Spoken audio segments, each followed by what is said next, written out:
Shalom. దేవుని పరిశుద్ధ నామానికి సమస్త మహిమ ఘనత ప్రభావములు కలుగునుగాక. మన ప్రభువును రక్షకుడైన యేసుక్రీస్తు యెషువా మెస్సీ నామములో ఆత్మీయులైన దేవుని బిడ్డలైన మీ అందరికీ నా హృదయపూర్వక వందనాలు, ఉదయకాలపు శుభాలు తెలియజేస్తున్నాను. దేవుని మహాకృప వలన అందరూ కూడా క్షేమంగా ఉన్నారని తలంచున్నాను.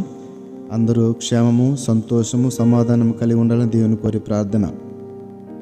139వ దావీదు కీర్తన 23వ వచనంలో పరిశుద్ధాత్మ దేవుడు ఆయన కుమారుడైన దావీదు ద్వారా ఈ మాట మనకు ఈరోజు సెలవిస్తున్నాడు.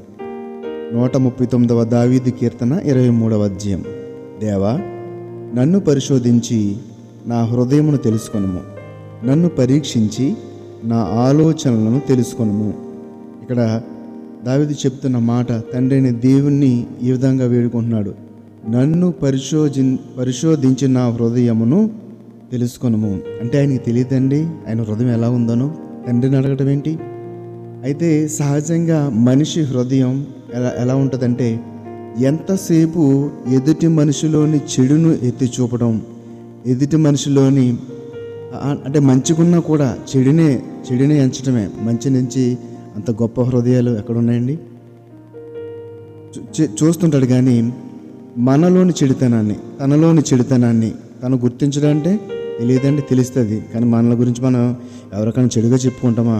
అంతా మంచి, చెడును కూడా మంచిగా మలిచి చెప్పుకుంటాం, కానీ ఎదుటి మనిషిలోని మంచిని మాత్రం మంచిగా చూపించలేని స్వభావం. అయితే అంటే కేవలము మనిషి తనకు బయటికి మాత్రమే మంచిగా కనపడితే సరిపోతుందండి. కేవలము బయటికి దేవుని పక్షాన ఉంటేనే సరిపోదు. అంతరంగంలో కూడా, అనగా హృదయంలో కూడా ఆయన పక్షమే వహించాలి. అనగా యొక్క నీతి యథార్థతలు కలిగి ఉండాలి. దేవునికి ఇష్టమైన, పవిత్రమైన, పరిశుద్ధమైన హృదయాన్ని కలిగి ఉండాలి. అంటే దేవుడు తనను వెదికి తనేమిటో పూర్తిగా తెలుసుకోవాలని దావీదు చెప్తున్నాడు కదండి. ఇక్కడ ఆయన తన హృదయమును పరిశోధించి పరీక్షించమని చెప్తున్నాడు. దాని అర్థం ఏంటంటే, ఇంతకు ముందు కూడా ఆయన యొక్క హృదయంలో, ఆయన యొక్క జీవితంలో యథార్థ ఘటన జరిగిందని మనం ఆలోచించవచ్చు. అయితే ఎలా తనను తాను వెతకటంలో దేవునికి సహకరిస్తానని, దేవుని పవిత్ర స్వభావానికి లేదా పరిశుద్ధమైన జీవితానికి అభ్యంతరంగా ఉంటే ఏదైనా ఉంటే కనుక దాన్ని విసర్జిస్తానని ఈ వచనం ద్వారా దావీదు మహారాజు ఈరోజు మనతో మాట్లాడుతున్నాడు. అందుకే అంటున్నాడు, ప్రభువా, నాలో ఏదైనా చెడు ఉంటే నాకు తెలియజేయి తండ్రి, నేను తీయేసుకుంటాను. మరి ఈ వాక్యం ఏంటంటే, మనము కూడా అటువంటి ప్రార్థన చేయగలమా? ప్రభువా, నీకు ఇష్టమైన వాడిగా బ్రతకాలి ఉంది, నీకు ఇష్టమైన దానిగా బ్రతకాలి ఉంది. నాలో ప్రభువా చెడును ఆయన గుర్తించలేకపోతున్నాను ప్రభువా. అంటే అలవాటుగా మారిపోయింది, అదే మంచిది అనిపిస్తుంది, ఏది చేసినా మంచిది అనిపిస్తుంది. తండ్రి, నాలో ఉన్న చెడును, కల్మషమును, ఆ యొక్క దోషం నాకు తెలియజేయండి ప్రభువా, నేను తీసుకుంటానని దావీదు వల్లే మనం అడిగితే కనుక తండ్రి అయిన దేవుడు మన మీద ఆయన జాలి, ఆయన కృప చూపించి మనకి సహాయం చేస్తాడు.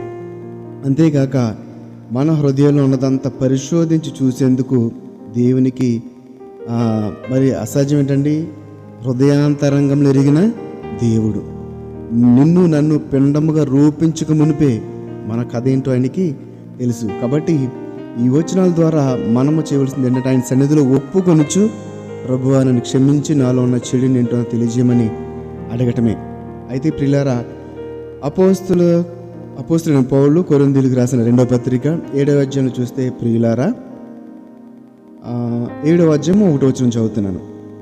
ప్రియులారా, మనకు ఈ వాగ్దానములు ఉన్నవి కనుక దేవుని భయముతోనూ పరిశుద్ధతను సంపూర్తి చేసుకొనుచు శరీరమునకును ఆత్మకును కలిగిన సమస్త కల్మషం నుండి మనలను మనము పవిత్రులుగా చేసుకుందాము. ఎవరు చేస్తారండి? ఆయన చెబుతాడు నువ్వు అడిగితే కనుక.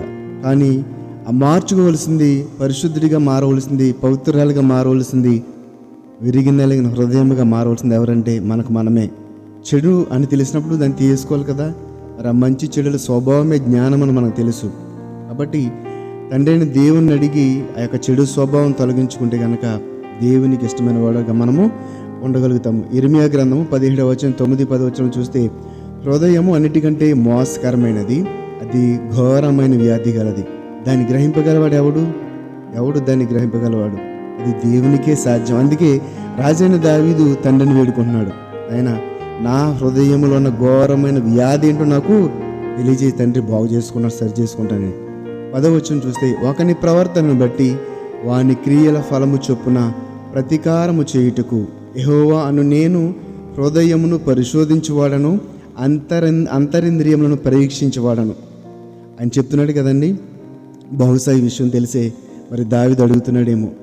తండ్రి అయిన దేవుడు చెప్తున్న మాట ఏంటంటే, యెహోవాను నేను హృదయమును పరిశోధించువాడను, అంతరింద్రియములను పరీక్షించేవాడను. అందుకే దావీదు ఈ విధంగా తండ్రిని అడుగుతున్నాడు, ప్రభువా నా యొక్క హృదయంలోనూ ఆ ఘోరమైన వ్యాధి ఏంటో తెలియజేయి, నేను తీసివేసుకుంటానని. మనము కూడా మన జీవితాల్లో ఒకవేళ ఆయనకి ఇష్టమైన వ్యక్తిగా ఉండాలని ఆశ ఉంటే గనక ఈరోజు ఆయన అడుగుదాం, ప్రభువా నాలో ఉన్న అలవాటుగా మారిపోయిన అసలు తప్పు అనిపించట్లేని ఆ దోషం అతిక్రమం నాకు తెలియజేయని ప్రభువా, దాన్ని తీసివేసుకుని నీకు ఇష్టమైన వ్యక్తిగా ఉంటానని మన సందులో ఒప్పుకొంచు దేవుని అడుగుదాం. ఈ మాటలు దేవుడు మన హృదయం ఫలింపు చేయనుగా. ఆమేన్. పరిశుద్ధుల మహోన్నతుల మమ్మల్ని కన్న తండ్రి, ఆయన దావీదు వలె మాలో ఉన్న ఆ యొక్క అతిక్రమములను దోషములను తండ్రి మాకు తెలియజేయమని మేము అడుగుచున్నాం తండ్రి. ప్రభువా ఆయన మీరు అంతరంద్రియములను పరీక్షించేవారు, మా హృదయాంతరంగాలను పరిశోధించేవారు కనుక మాలో ఉన్న తండ్రి ప్రతి దోషం నుండి ఆ యొక్క విడుదల దయచేయమని, పవిత్రులుగా పరిశుద్ధులుగా నీకు ఇష్టమైన వారికి జీవించి కృపను దయచేయమని, వాక్యంలో ఉన్న బిడ్డలందరినీ దీవించి ఆశీర్వదించి ఈ దినమంతా తండ్రి ప్రభువా మా యొక్క చేతి పనులు నీ ఆశీర్వాదం కాపాడమని నజరేయుడైన యేసు మెస్సీ నామములో ప్రార్థన అడిగి వేడుకొనుచున్నాము తండ్రి. ఆమేన్, ఆమేన్. షలోం. అందరికీ వందనాలు. షలోం. దేవుని పరిశుద్ధ